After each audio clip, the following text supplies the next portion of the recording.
드릴게요.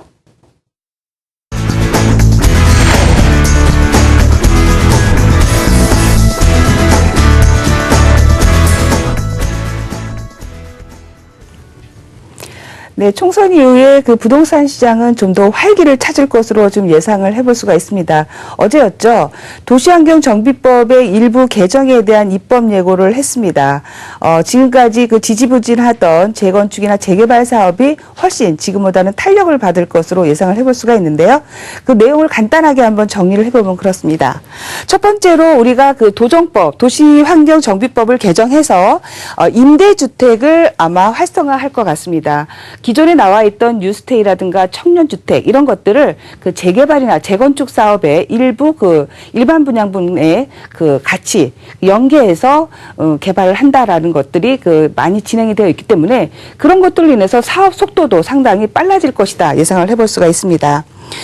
말씀드렸듯이 재건축이나 재개발, 그 다음에 리모델링도 그 활기를 찾을 것으로 예상을 해볼 수 있는데 지금까지 리모델링은 수직 증축만을 허용했었는데 앞으로는 수평 증축, 예를 들면 중대형 같은 경우를 두 개로 쪼갤 수 있는 것들에 관해서도 법을 개정하겠다라는 지금 예고가 되어 있는 상황이고요.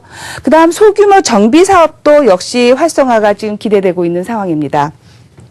이런 것 같은 경우에도 뭐 가로주택 정비사업 같은 경우에 도시계획도로 8m 도로에 반드시 인접해 있어야지만 사면이 다 인접해 있어야 되는 것들을 지금은 한 면만 그 도에 접해 있다고 한다면 소규모 재건축, 재개발도 허용을 하겠다라는 그 재건축, 재개발에 대한 강력한 어떤 그 확신을 지금 심어주고 있다라고 볼 수가 있습니다.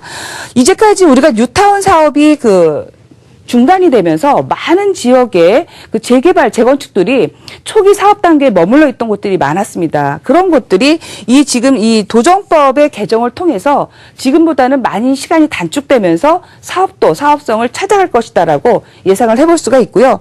이러한 것들에 대한 개정 내용은 상당히 좀 많습니다. 그리고 구체적으로 알게 된다라면 내 지역에서 어디에 투자할지가 나올 수 있을 것 같은데 시간 관계상 이것은 저희가 세미나에서 좀 더 자세히 말씀을 드리는 것으로 하고요. 이번에 나왔던 이 3당의 공통 공약 사업 중에 하나가 광역 철도망을 확충하겠다는 것이었습니다. 그래서 이 광역 철도망이 확충되는 지역 중에서 지금까지는 소외받았던 지역들에 우리가 좀 관심을 가질 필요가 있다라는 생각을 해봤습니다.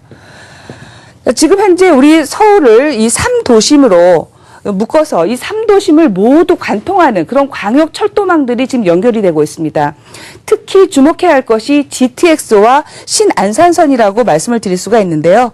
GTX 같은 경우에 수서에서 출발하고 삼성에서 출발해서 의정부 쪽으로도 가고요. 그 다음에 일산 킨텍스까지 연장, 그리고 송도 신도시까지 연장. 이렇게 되면서 지금 주목받고 있는 도시들이 나오고 있죠. 일산의 그 킨텍스 주변에 지금 한류문화 관광단지 이런 것들이 지금 개발이 속도를 받고 있고요. 주변에 고양시 같은 경우에도 아파트 가격이 최근에 상승세가 좀 높았습니다. 의정부 지역은 KTX와 GTX가 같이 연장이 되는 것으로 지금 3당이 모두 의견을 모으고 있는 곳입니다. 그러다 보니까 의정부라든가 또는 뭐 파주, 양주 이런 지역들이 최근에 교통 호재로 인해서 같이 주목받고 있는 지역들이다라고 할 수가 있고 지금 말씀드린 일산이라든가 고양, 의정부, 파주, 양주 조금 소외됐던 지역들이죠. 이렇게 경기 북부 지역이 좀 관심 대상이 될 것이다. 올해는 예상을 해볼 수가 있습니다.